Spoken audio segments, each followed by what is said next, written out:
commerciale, aussi bien des paiements que la balance commerciale totalement déficitaire. Mais pensez-vous qu'on puisse atteindre l'émergence, a fortiori le développement, en étant dans cette posture-là? Qu'est-ce qu'il faut faire pour inverser la tendance et aller vers la compétitivité pour l'exportation? Premier goulot, c'est la monnaie que nous avons. Il faut qu'on arrête d'hésiter et de louvoyer avec cette monnaie. Le franc CFA est une monnaie coloniale qu'on nous avait laissée pour sécuriser les entreprises françaises contre les risques de change, mais pour pouvoir également capter une partie de nos réserves. Mais c'est une monnaie surévaluée qui ne nous permettra jamais d'être compétitifs à l'export. Vous ne pourrez jamais avoir des entreprises, des industries compétitives à l'export avec le franc CFA. Cette monnaie, il est impératif qu'on sorte de cette monnaie et qu'on passe à quelque chose de plus solide. Nous avons un problème de protection sérieuse de notre économie. Et on est très inquiet quand on entend les appels. Comment pouvez-vous comprendre, dans un contexte où on parle de ZLECAf et d'autres instruments, que le président Macky Sall signe des APE et nous vante ces APE-là? Comment pensez-vous que notre industrie, qui n'existe même pas, ou notre agriculture, puisse compétir avec celle de l'Union européenne, alors que l'Europe elle-même refuse encore de signer le même accord avec les États-Unis, considérant qu'elle ne l'est pas favorable? Et cet accord posera un problème par rapport à l'intégration. C'est déjà le cas avec les 4 zones que ça a créé. J'ai une fois entendu le président Moustapha Niasse, lors d'un séminaire de la CEDEAO ici, dire que c'est le combat de la biche et du lion. Mais il conclut en disant que mais c'est jouable. Depuis quand la biche gagne un combat face au lion, M. Moustapha Niasse? Et la question des ressources naturelles, la gestion optimale de nos ressources naturelles, c'est extrêmement important.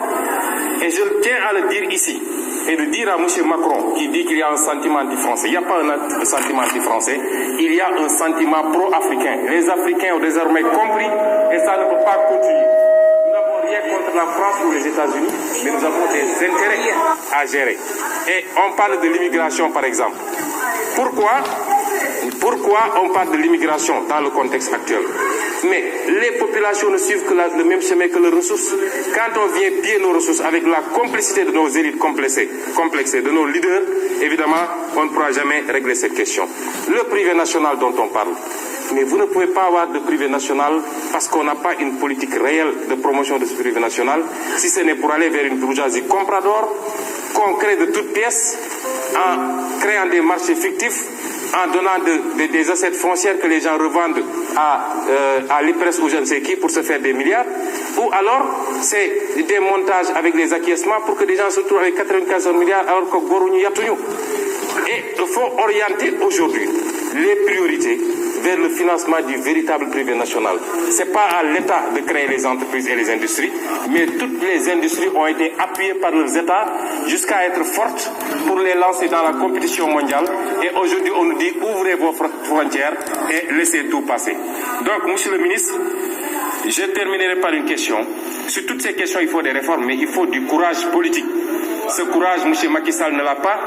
Il n'est courageux que pour taper sur des opposants et des activistes, mais il fait la courbette devant le jeune Macron et devant d'autres, et c'est ça notre problème. Ah, excellent. Voilà, voyez-vous, là ça fait plaisir. Ça fait énormément plaisir. Je vais couper ça. Excusez-moi. Voilà, aujourd'hui, donc nous sommes le 18 décembre 2019. Je fais cette vidéo là pour rapidement évoquer le brillant, qu'on appelle ça, député du Sénégal, Ousmane Sonko, pour ne pas le nommer. Hein. Lui, il mérite le titre de député. Et puis, on peut dire votre honneur. Honorable, voilà, c'est ça. Ils sont champions en Côte d'Ivoire, là. Tout le monde est honorable. Non, mais excusez-moi, moi j'aime bien la définition des mots. Et puis, il faut que ça corresponde. Je veux dire par là que ceux qui sont bons, qui sont intègres, oui, on peut dire honorable. Mais quand tu es dans une espèce de magouille et puis tu n'es pas intègre, non, tu n'es pas honorable, même si tu as le titre de député, non. Voyez-vous, il faut arrêter un peu. Ils passent leur temps à honorable. De quoi? Tu es honorable de quoi? Moi, quand je vois Ousmane Sonko, je dis voilà, honorable. Voilà. Là, ça a du sens. Voilà, c'est donner un sens au mot, au titre. Mais bien entendu, très brillant ce garçon. Moi, cet homme, moi, il m'ébahit à chaque fois. Regardez là, c'est la dernière intervention là. Je crois que c'est courant décembre là, à l'Assemblée nationale du Sénégal. Bon, si vous faites des comparaisons, le Sénégal sont très en avance, hein, parce qu'il faut regarder, je vous dis à chaque fois, amusez-vous. Il y en a d'autres, non, on n'a même pas les images. Ou alors s'ils ont des images, ils font des montages, là, et puis nous montrent n'importe quoi. Voilà, c'est juste pour la forme. Alors que là, au Sénégal, c'est retransmis. Comme ici, par les Bourbons. Sauf que le Sénégal bat la France, parce que la France est disqualifiée. Je m'en suis même rendu compte maintenant en tant que spécialiste de la France. J'ai trop d'exemples, j'ai énuméré dans mes vidéos précédentes.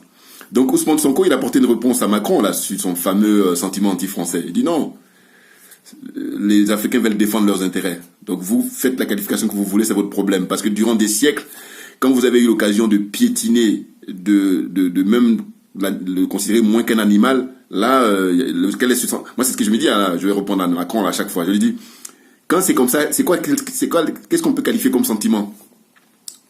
Là, on dit à bas l'impérialisme, à bas l'exploitation des richesses de l'Afrique, et toi tu viens nous parler de sentiments anti-français.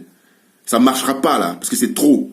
Parce qu'il y a des gens qui sont qualifiés, hein. Sonko, il a fait l'ENA là-bas sur place. Et quand il vient ici à Sciences Po, il est à l'aise. Moi c'est ça qui m'a frappé. Bah oui, parce que j'aime les gens décomplexés. Ça me parle ça. Pas les gens là qui sont aliénés parce que simplement on leur donne des miettes.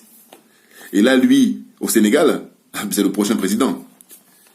Et la jeunesse sénégalaise, évidemment, a été votée massivement à cause de lui. Hein. C'est-à-dire que le taux de participation a été très élevé aux dernières élections au Sénégal parce que c'était lui qui était dans la liste des candidats. Autrement, ils allaient tourner un peu plus bas. Ben oui, parce que les gens disent, oui, c'est toujours la même histoire. Alors que quand Sonko, on savait qu'il était candidat, les jeunes étaient mobilisés. Et il a battu Macky Sall. Normalement, il arrive premier. Ça se trouve, Macky Sall arrive en 3e position. Non, s'ils n'ont pas fait les magouilles, parce que c'est lui qui détient tout. Et les ambassades là qui se trouvent dans tout le monde entier, les ambassades du Sénégal, les scores là-bas, toute la diaspora a voté pour Ousmane Sonko, donc il n'y a pas photo. Et puis là-bas sur place, la jeunesse, étant donné qu'il y a la jeunesse qui est beaucoup plus au niveau de la démographie, la jeunesse est très importante. Donc le nombre de jeunes qui ont voté pour lui, il est majoritaire, je veux dire, il arrive en tête. Mais il a accepté parce qu'il y a les anciens là qui ont convoqué pour dire calmez-vous, parce que tout le monde sait, même Macky Sall lui-même il sait. Ce voyou là, il dit voilà, traite les questions du pays sérieusement avec les grandes sociétés, signe des contrats de manière à ce que les Sénégalais y trouvent leurs intérêts, hein, l'État sénégalais, le peuple sénégalais, et non pas t'amuser à emprisonner. De toute façon c'est ça qu'il fait. Hein. Je dis c'est un concours dans la zone CFA, un concours. Et là ils prennent l'exemple sur la France. Ben oui, que voulez-vous, l'aliéner, les coloniser là. Ils veulent rester éternellement des esclaves. C'est votre problème, hein, mais nous, oubliez-nous. Hein, oubliez-nous. Non, parce que c'est fini ça. Nous, on a fini avec ça. Parler en France, le langage ivoirien. On a fini avec ça. Qu'est-ce que c'est que ces gens-là? Non, mais n'importe quoi. En 2019, bientôt en 2020, vous êtes là toujours en train de faire de la servitude volontaire. Donc, il était en train de s'adresser au ministre de l'économie du Sénégal. Et puis, il lui disait les 4 vérités. Ben oui, point par point, le franc CFA, il dit, allez, ça doit disparaître. Donc, c'est pour ça que j'ai tenu à montrer cette partie-là, parce que je dis, voilà, c'est très intéressant. Vous voyez, ce monsieur qui a la quarantaine, hein, à peu près la génération de Macron justement, eh bien il dit ouvertement en tant que député, moi j'aimerais bien que justement en Côte d'Ivoire, au Mali, qu'est-ce qu'il y a encore, au Bénin, qu'est-ce qu'il y a encore, au Tchad, qu'est-ce qu'il y a encore, Burkina Faso, Niger,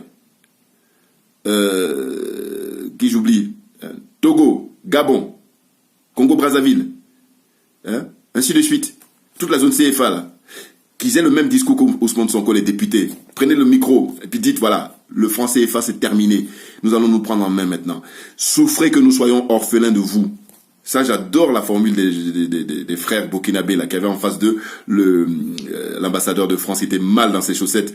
Il a regretté d'être venu. Hein. Je vous dis, l'émission, vous pouvez la retrouver facilement sur Internet. Là. Vous avez les images. C'est excellent.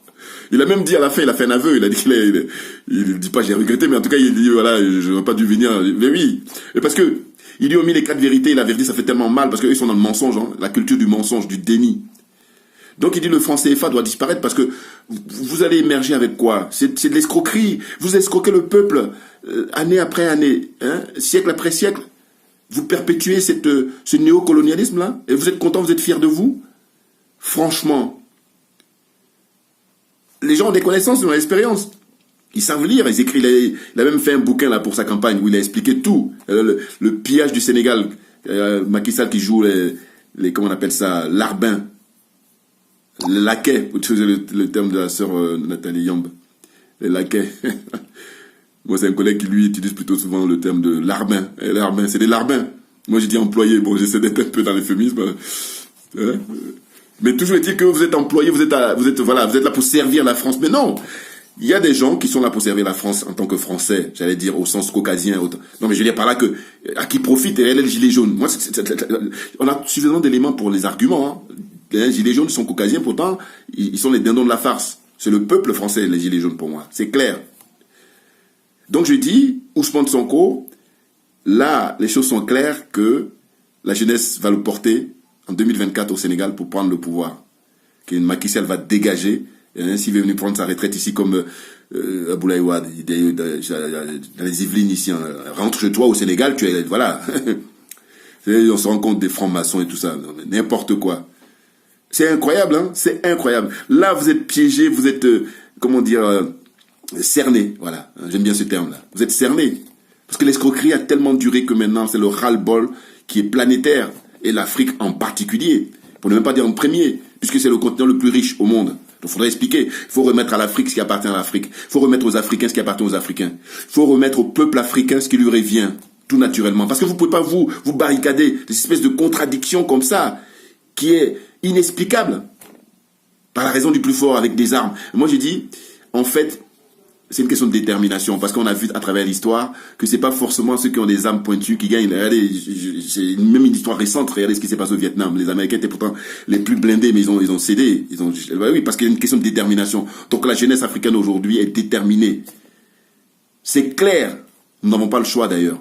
Et les Français, pareil, quand ils sont allés en Indochine, ils ont été obligés de plier parce que les Indochinois ou les Vietnamais, ils n'ont pas lâché l'affaire. Ils étaient très déterminés, bien organisés. Parce qu'ils ont défendu leurs intérêts. Aujourd'hui, au XXIe siècle, on leur fout la paix. Et donc, la jeunesse africaine, il faut prendre l'exemple, justement, sur le peuple indo-chinois, sur le peuple vietnamien. Là-bas. Hein, regardez les dragons, là. Ils sont en train de se développer. Et puis nous, là, pendant ce temps-là, on nous parle de nous aider. Mais l'escroquerie, elle est incroyable. Hein. Ils ont réussi à mettre dans la tête de tous les Français que c'est les Français qui aident l'Afrique. Et je peux vous dire que quand vous leur dites le contraire, mais par gentillesse, vous écoutent, mais au fond d'eux-mêmes, ils disent, mais non, mais vas-y, raconte ta vie, tu m'intéresses. Enfin, non. Vas-y, finis de parler, puis je passe à autre chose. Alors que, c'est pour ça que je dis, mais les années qui viennent, ça va être très très chaud. Parce que psychologiquement, il est question de remettre en cause tout ça. Changement de paradigme. Mais ça va être très violent. Regardez, c'est le pays au monde où il y a le plus de suicides. C'est problématique. Comment ça se fait? Je pense à ça, je vais faire une vidéo prochainement là-dessus. Ça m'intéresse parce que je me dis, mais comment ça se fait? Je sais, alors je vais donner mon sentiment quand je vais faire la vidéo. Je donne un petit peu. Je pense que comme moi je dis, bon, sans être un spécialiste, hein, mais je pense que on ment aux Français, on leur dit pas la vérité. Et ça, c'est quelque chose qui est essentiel. À tous les niveaux, on leur dit pas la vérité. Donc on les flatte, on les blague. Et puis après, quand ils se rendent compte un peu, ils disent, mais non, mais c'est pas vrai. Boum, le mec, il dit. Alors, on va me dire, c'est trop léger. Oui, mais les spécialistes, on leur demande, ils vont me dire, t'es pas très éloigné. Non, mais c'est problématique. C'est le pays au monde, vous regardez, où il y a le plus de suicides. Les gens mettent fin à leur vie. Mais c'est grave. Quand je dis c'est grave, c'est un euphémisme. Ça va se couper à un moment ou à un autre parce que je pense que j'ai pas assez de place là. Donc voilà, si ça se coupe, ça se coupe. Mais en tous les cas, je tenais là à faire un clin d'œil à Ousmane Sonko que j'aime beaucoup, que j'ai beaucoup d'estime. Si jamais j'ai l'occasion un jour d'aller au Sénégal, évidemment, et aussi il est de retour à Paris. Parce que je vous dis, je l'ai découvert, il est venu battre sa campagne ici à Paris, il a fait un tour à Sciences Po. Et c'est là où... pardon, on va enlever le son là parce que là c'est fatigant. Voilà. Donc voilà, très brillant. Très brillant. Et donc, Macky Sall, il a du fil à le retordre à tous les niveaux. D'ailleurs, je fais un clin d'œil aussi au frère Guy Marius Sagna. Voilà. Guy Marius Sagna, spécial dédicace pour qu'il soit libéré le plus tôt possible. Merci pour votre attention et à très bientôt. Mais oui, c'est un prisonnier politique, Guy Marius Sagna, au Sénégal. Vous vous rendez compte? Honte à toi, Macky Sall. Honte à tous ceux qui t'entourent et tous ceux qui te soutiennent. C'est la honte. Il faut procéder autrement. Hein? Il faut défendre les intérêts du peuple sénégalais. C'est tout ce qu'on te demande. Alors c'est la lune.